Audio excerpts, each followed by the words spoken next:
Walk away, man. That pipe's dead. It'll get somebody killed.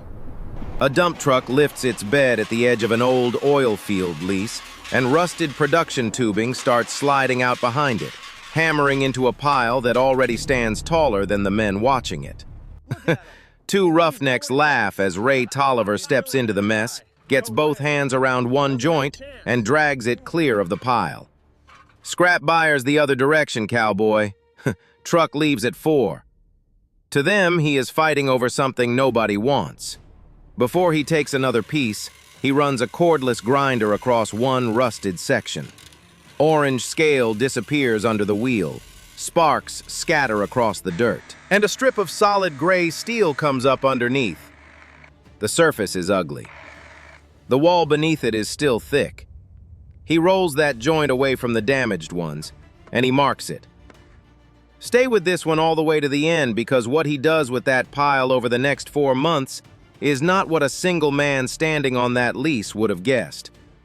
And if you like stories about people who find value in the thing everybody else gave up on, take a second and subscribe before we get into it. He does not leave when the truck pulls away. He works down the edge of the pile the way a man works down a fence line, one joint at a time, and the way he handles each piece says more about him than anything he would say out loud. He knocks a knuckle against the body of a joint and tilts his head half an inch, listening. A joint with sound wall answers back dull and tight.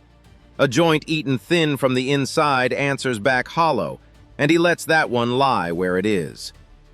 He checks the threaded end before he ever looks at the body. Most men do it the other way around. The threads are where the crew's tongs chewed the steel, getting it out of the hole, and a man who has spent enough years around tubing learns to read the ends first. Rayfield Tolliver is 41 years old, and for 12 of those years he ran a weld truck for a workover outfit 2 counties over. Plug jobs, pulling units, fabricating whatever a rig needed at 11 at night in a pasture with no light but the trucks. Somewhere in year 6, he got tired of watching men wrestle tubing across a muddy yard, and he designed a rack for it. Sloped cradles, drop-in stops, one man could load it alone. It worked. They built 4 more off his drawing, and then the shop started calling it the yard rack, and by the time the company put a photograph of it in a brochure, there were 2 men standing in front of it, and neither one of them was him. He has spent 12 years building things that belonged to somebody else the moment they cooled. What ended it was not one thing. It was his lower back starting to talk to him on cold mornings, and it was a lead fabricator slot opening up for the 3rd time in 6 years and going to somebody else for the 3rd time. On his last week, a shop foreman told him he could lay a bead as clean as anyone on the yard. Then he told him nobody makes a living off that.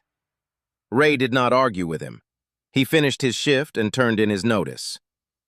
The place he went home to is not his. It is Dina's, and it has been in her family longer than either of them has been alive. Her grandfather, Harlan Cade, bought the first section of it in 1957, and putting a black family's name on a deed in that county in 1957 was not a thing that happened at a desk in an afternoon. It took him 4 years and a banker 2 towns over who would take the meeting. 3 generations have run cattle on that ground since. Not one of them has ever quite made it pay. Dina grew up on it. Ray married into it 4 years ago and has been careful ever since to be a rancher and not a welder out loud, because the ground came with a history, and he did not intend to be the one who let it go. The tubing has been coming up out of the ground for weeks. 6 marginal wells scattered across the lease are being plugged and abandoned, and every one of them gives back a few hundred feet of pipe that has been downhole since before some of the crew was born. It piles up faster than anyone deals with it. By the time Ray is standing there, there are a little over 400 joints in the stack. The lengths do not match. Many of the threaded ends are crushed or corroded past saving, and none of it can be trusted to hold pressure again, which is the only thing an oil company has ever wanted a pipe to do.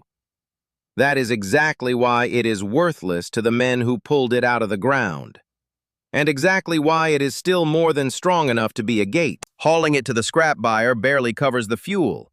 So when Ray finds the foreman at the tailgate of his truck and asks what happens to the pile, Chet Bordelon does not have much of an answer to protect. Same thing that happens to all of it. Sits there till I get tired of looking at it. Bordelon jerks his chin at the stack and signs something on the clipboard against his knee. What Ray asks for is simple.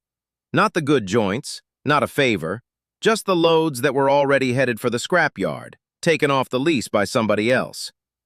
Let me get this straight.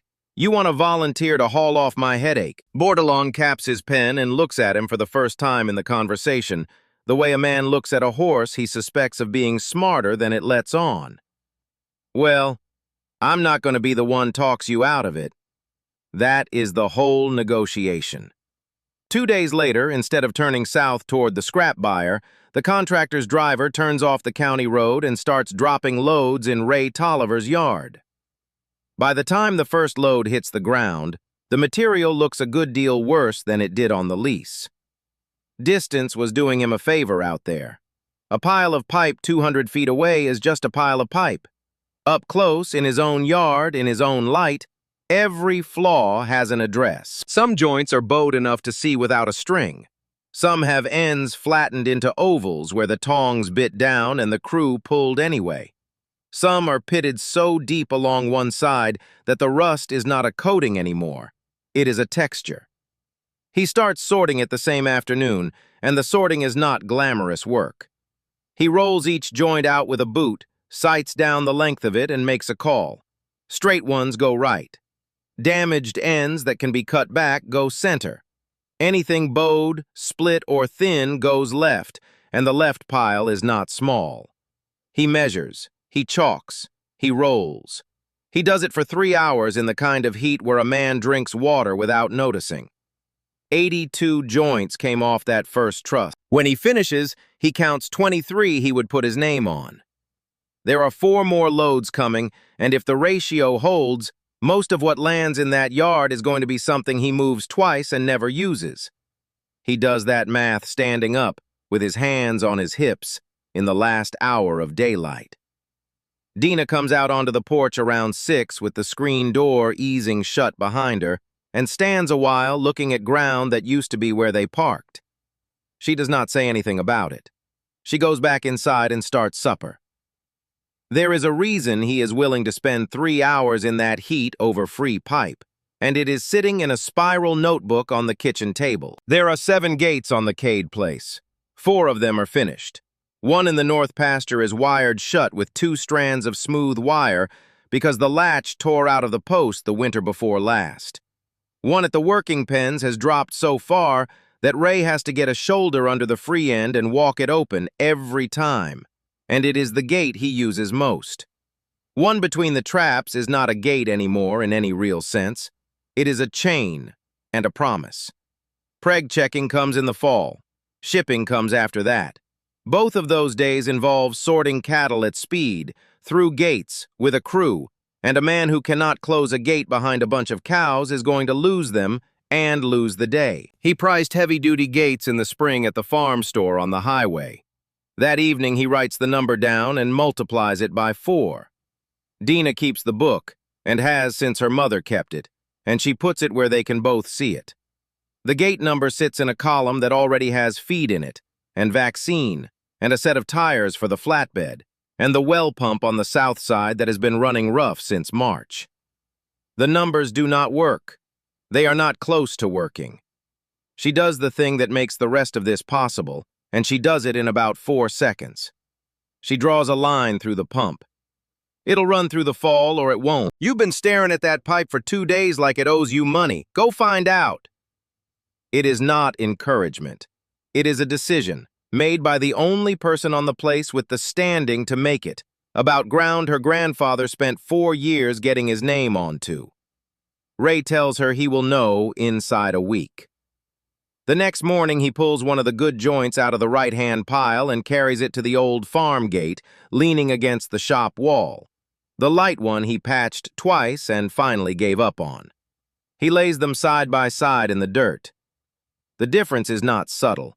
The tubing is heavier in the hand, thicker in the wall, and stiffer along its length by a margin you can feel just picking it up. The old gate flexes if he leans on it.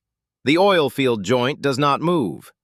And this is where he makes the decision that costs him a month.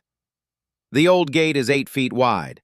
At 8 feet, a plain rectangle of light tubing held its shape in that fence line for years. He watched it do it. He repaired it twice and never once thought there was anything wrong with the shape of it. The opening at the working pens is 14 feet.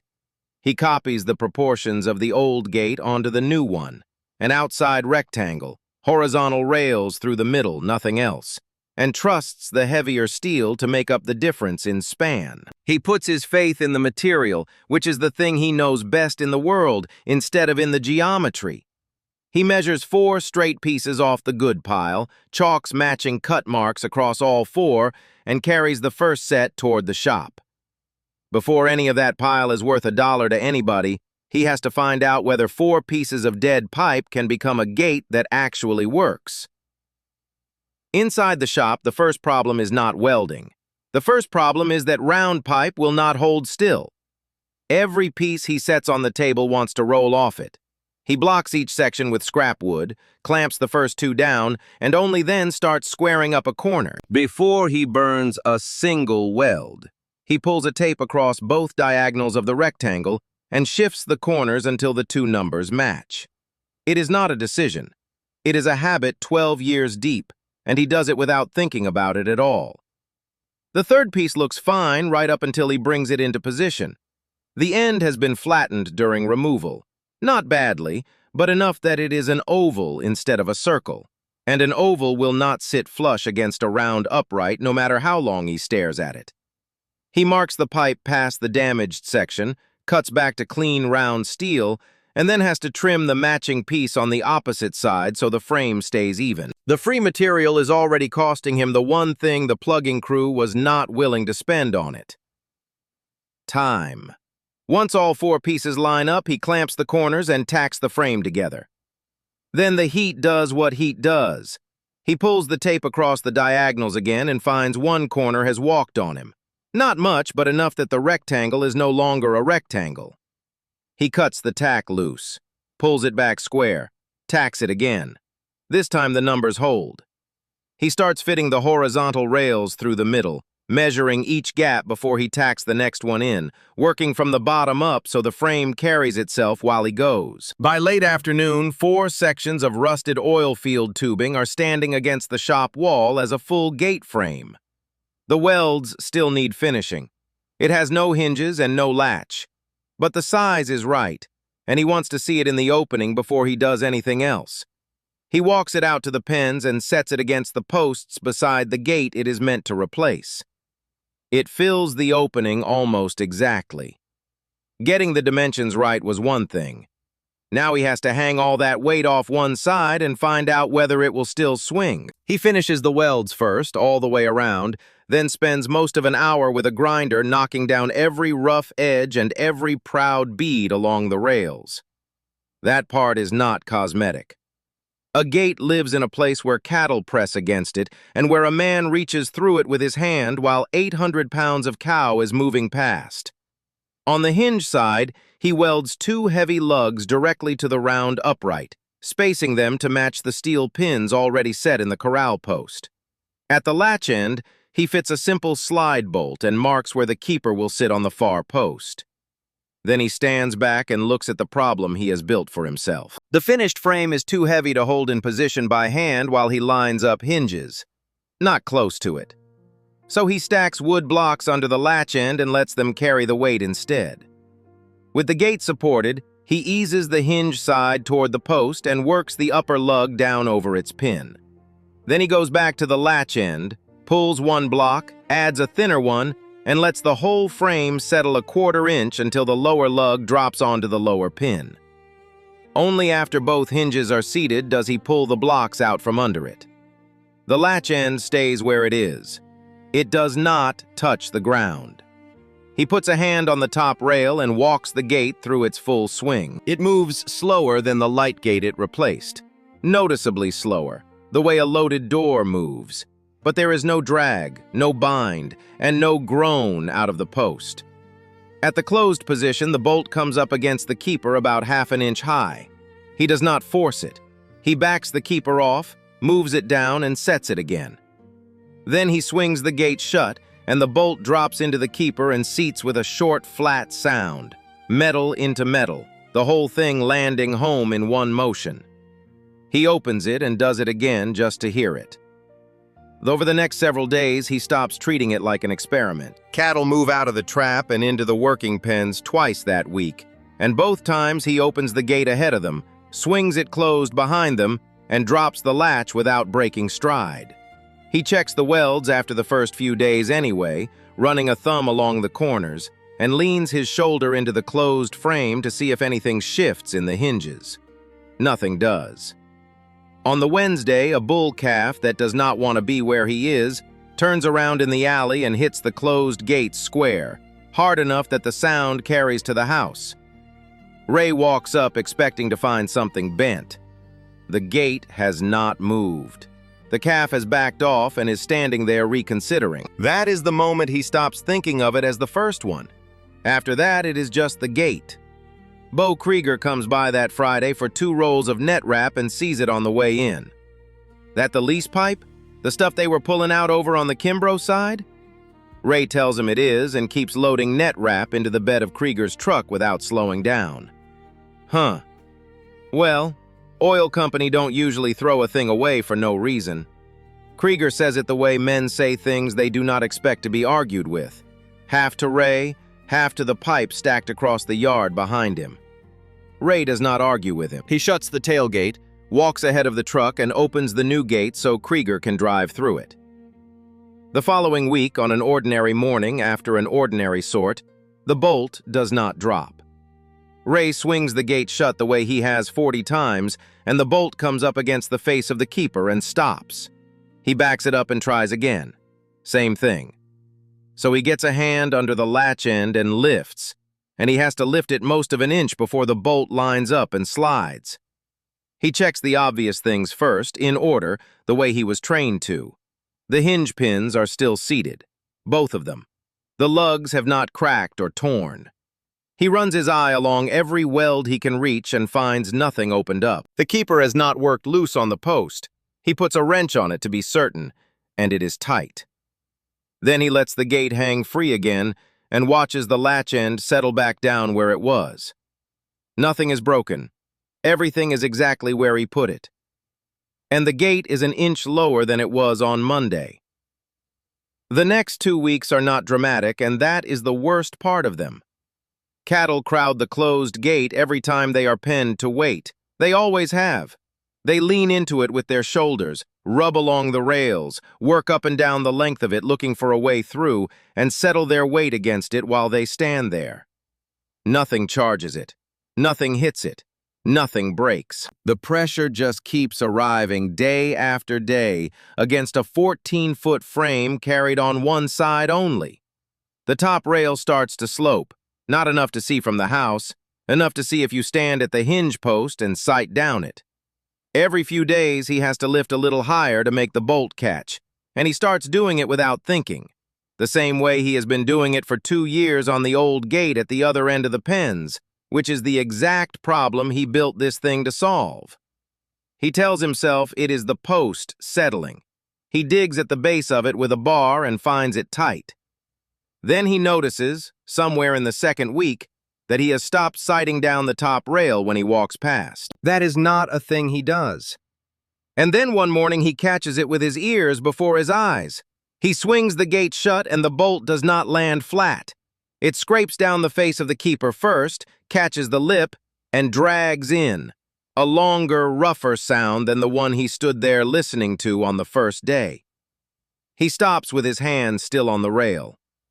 He goes to the shop and comes back with a level and a tape. The level goes on the top rail first. The bubble sits off-center toward the latch end and stays there, and he moves it twice along the rail to be sure it is the gate and not the ground. Then he pulls the tape across one diagonal of the frame, hinge bottom to latch top. He writes it on the rail in chalk. Then the other diagonal. The 2 numbers are almost 2 inches apart. It is the same check he made on the shop table before he burned the first weld. It is the check that told him the frame was square, and it is now telling him in his own chalk on his own steel that the rectangle he built has been racking itself out of shape while he used it. Standing there with the tape still hooked on the corner, he thinks about Krieger saying the oil company does not throw a thing away for no reason. He reels the tape in and puts it in his back pocket. The first thing he does is start backing the keeper off the post so he can move it down to where the bolt is now. He gets one nut loose and stops. Moving the keeper does not fix a gate, it agrees with it. And next month it will have to agree with it again. He tightens the nut back down and goes looking for the real failure instead. He lifts the gate off its pins and lays it flat on blocks in the yard, then takes a wire wheel to every weld on the frame, corner by corner, cleaning the smoke and scale off until he can see bare metal at every joint. He is looking for a crack, a cold start, a bead that only looked like a bead, something he did wrong with his own hands. He goes over all four corners and every rail intersection twice. There is nothing there. The welds are sound, so he decides the problem must be in how it hangs.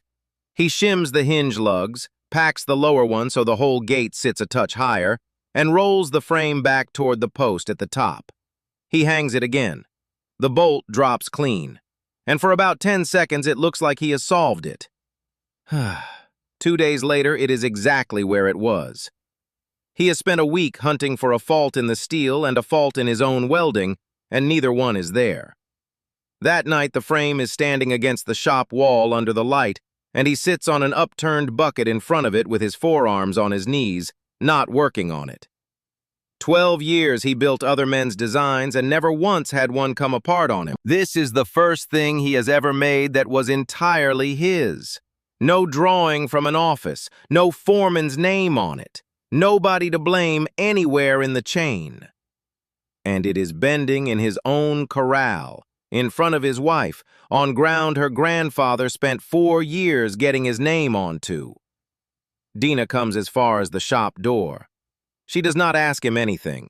She looks at the gate and at him and sets the notebook down on the cold end of the welding table on her way back out. Ray is the one who speaks first, to the empty doorway more than to her.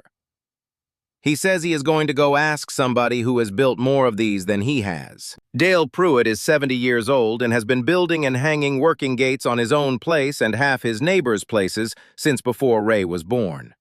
Ray has never asked him for anything.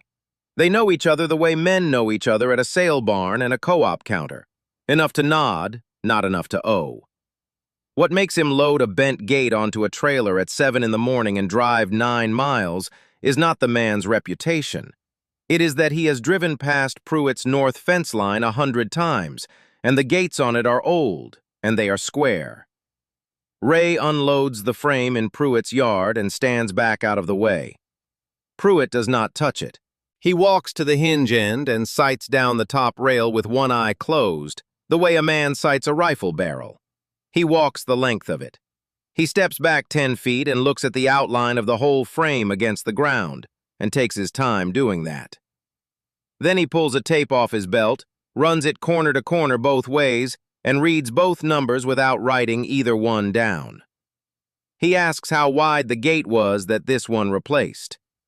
Ray tells him 8 feet. Pruitt looks at the 14-foot frame lying in the dirt between them and does not say a word about that at all. Steel's fine, your welds are fine. He raps a knuckle twice against the top rail. The first time he has laid a hand on the thing since it came off the trailer. You built a rectangle and asked it to stay one. Then he walks Ray across the yard to one of his own gates. A long one, 16 feet, hung on a corner post, weathered gray, square as the day it went up after who knows how many seasons. Running from the bottom hinge corner up to the top latch corner is a single straight brace. And where the hinge lugs meet the upright, the joints are backed with flat steel plates welded across them, spreading the load along the pipe instead of concentrating it at 2 spots. Pruitt explains it once and does not belabor it. A big rectangle has nothing holding its shape but 4 corners, and 4 corners will eventually let go under their own weight. A diagonal cuts that rectangle into 2 triangles, and a triangle cannot change shape without something actually breaking. Ray walks back to the trailer, picks up his own frame by the latch end, drags it across the yard, and stands it up beside Pruitt's. 2 frames, leaning on the same fence, in the same light. One of them has a line running corner to corner. One of them does not. Ray thanks him for the time. "Don't thank me. I built that same gate in 1971. Took me 2 years to admit what was wrong with it." He says it without looking over, already walking back toward his shop, and it is the closest thing to comfort anybody offers Ray in the whole business. Back in his own shop, he does not scrap the gate and start over. He lays it flat, blocks the hinge corner solid, and runs a ratchet strap from the dropped corner to the far side of the table. Then he takes the slack out of it a click at a time with the tape hooked on the corner in his other hand. He is not pulling until it looks right. He is pulling until the 2 numbers match. It takes longer than he expects. The frame gives, then holds, then gives again. And twice he has to back the strap off because he has pulled past square in the other direction. Then the numbers come together and he locks the strap. He cuts a straight section of tubing to run from the bottom hinge corner to the top latch corner, fits it tight into both, and welds it in. Then he does one more thing that is not obvious. The brace does not make the load disappear. It moves it. Everything that used to spread through 4 soft corners now runs down that diagonal and stacks up at the bottom hinge corner, which is where the lugs are. So he cuts gusset plates and welds them in around both lugs. Not because that area has failed, because now it is going to be asked to carry more than it was. He hangs the gate the same afternoon. The top rail sits level. The latch corner holds its height with nothing under it. He swings it through the full arc and it does not drag. And when he brings it shut, the bolt drops flat into the keeper. First try, no lift. He stands there listening to that sound for the 2nd time in a month. But his own corral had sounded convincing once before, too. So he does not test it at home. He builds a 2nd gate instead, a new one from scratch out of the good pile. 14 feet again. And this time the brace and the gussets are on the cut list before he ever strikes an arc. Part of the design instead of a repair welded onto the end of it. Then he calls Wade Lindsay, who runs a reel outfit 20 minutes east, and asks if he can hang a gate on his sorting alley for a day. The design held on a frame he rescued, in a pen he controls, with cattle he knows. Whether it holds on a frame built right from the first cut, on a place where nobody owes him anything, under somebody else's cows, that is a different question entirely. Sorting day at Lindsay's is not a demonstration. It is work. There are close to 200 head coming through, 4 men horseback outside and 2 on foot in the alley, and cattle bunched 3 deep against every panel in the system for most of the morning. Ray's gate gets opened and closed maybe 30 times before 10 o'clock. In between, it holds back whatever is waiting. Nobody at Lindsay's is watching it, and that is the useful part. To the men working that alley, it is a gate, and a gate is a thing you put a hand on without looking while you are trying to keep a bunch from turning back on you. One of the crew slams it shut behind a run of cows with his boot from 6 feet away because both hands are full. Another leans his whole weight on the top rail for 2 minutes, catching his breath. Ray works the alley with them all morning and does not say one word about the gate to anybody. It is being used the way a gate gets used when nobody is being careful with it, which is the only kind of test that means anything. They press into it. They rub the length of it. A pair of heifers work the rails end to end looking for daylight, and one of them gets her head through to the shoulder and then backs out of it. And then, near the end of a bunch, one heavy cow gets pushed sideways from behind by everything moving up the alley, and she goes into the latch side with her full shoulder and all of her weight behind it. The frame moves. The post creaks. Somebody outside the pen swears. Ray is standing at the fence with one hand on the top rail of the panel beside him, and he does not move, and he does not say anything. There is no way to know except to let it take it. The bunch clears. The alley empties out. The noise drops off to men talking and a gate chain somewhere behind him. He goes to the gate and checks the same 3 things that failed the first time. The top rail is level. The latch corner has not dropped, and when he swings it shut, the bolt goes straight into the keeper without being lifted a hair. Lindsay walks the length of it, runs a hand down the diagonal brace where it crosses the rails, then opens and closes the gate himself twice, all the way, listening to it. "What would you want for one of these?" Ray does not give him a number. He tells him to leave it hung where it is and use it a month, and they can talk about a price after that. "Son, you're the first man ever stood in my pens and tried to talk me out of buying something." Lindsay says it with his hand still on the rail, then nods once and goes back to his cattle. On his way to the truck, he mentions a man he sees at the sale barn most weeks, Earl Stanton, who has been fighting a bent gate on his loading pen for going on 2 years. Yes! Nobody calls him for a week and a half, and he does not sit around waiting for it. He builds 2 more gates in that stretch, and both go up on the Cade place, the one in the north pasture that had been wired shut since the winter before last, and the one at the working pens he had been walking open with his shoulder for 2 years, which is the whole reason any of this started. Neither of those gates is a story. That is the point of them. What changes in those 2 weeks is not the gates. It is how fast he can make one. He stops pulling a tape for every cut. He makes a story pole out of a length of 1 by 2 with the rail spacings marked on it in pencil.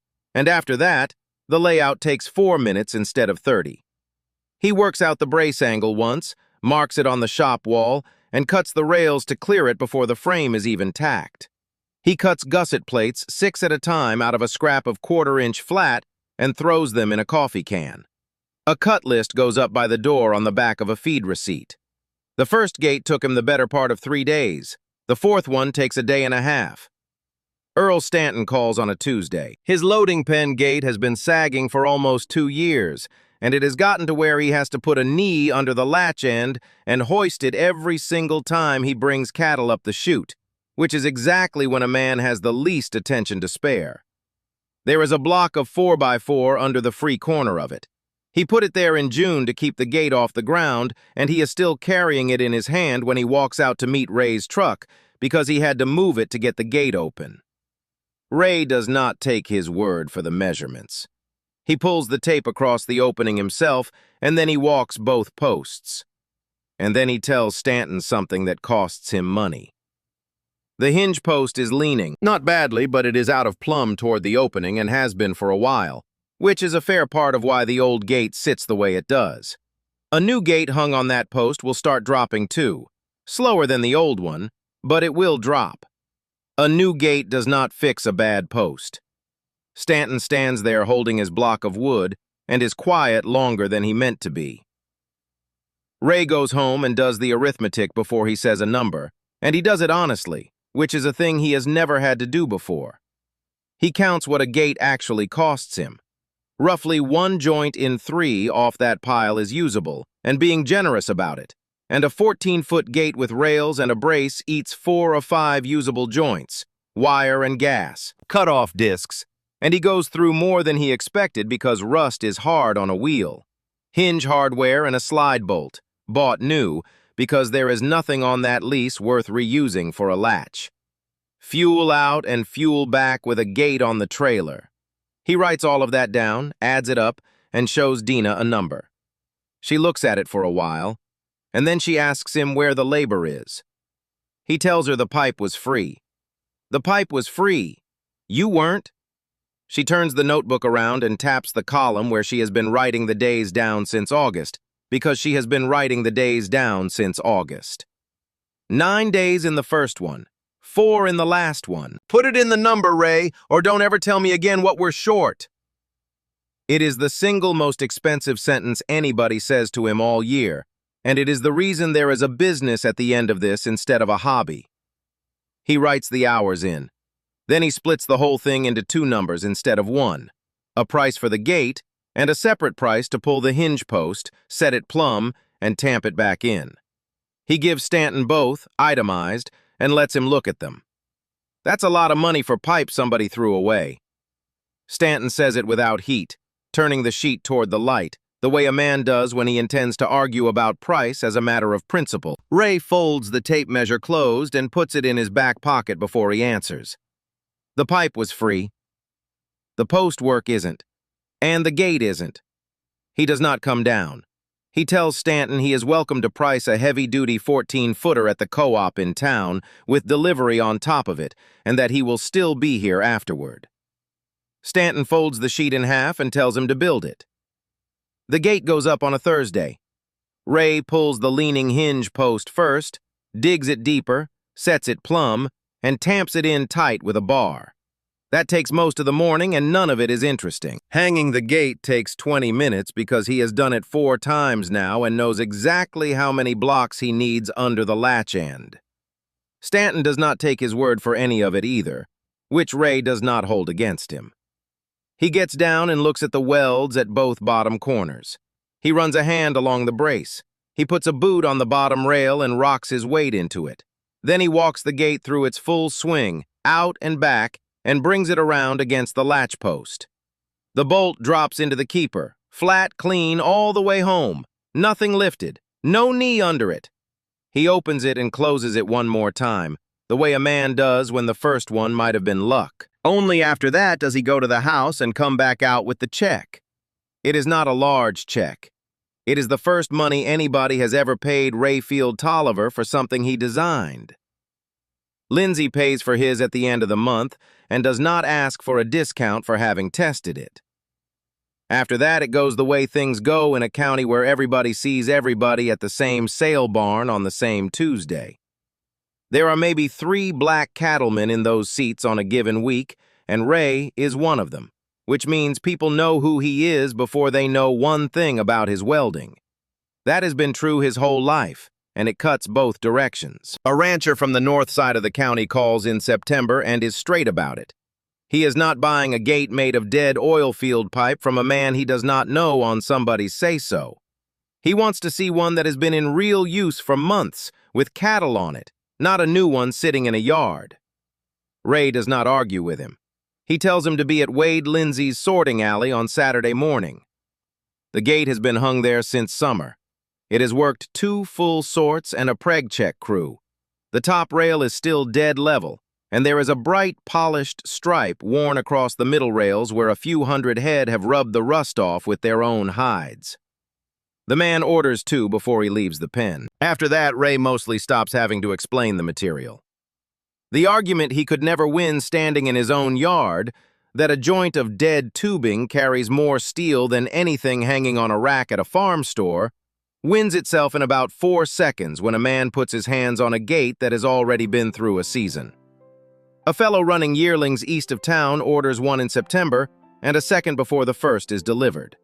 A woman whose husband died in the spring calls about the 3 gates on her corrals and asks, carefully, what it would run to do all 3. He drives out and measures them before he answers her. Bo Krieger comes back in October. He does not bring up the oil company or dead pipe or reasons things get thrown away. He walks out to the pens with a tape in his hand, measures his own openings, and asks how long the wait is. Ray tells him 3 weeks and writes it down. He has never once argued with anybody about what he can do. He has just kept building until the thing they called scrap became the thing they were willing to pay for.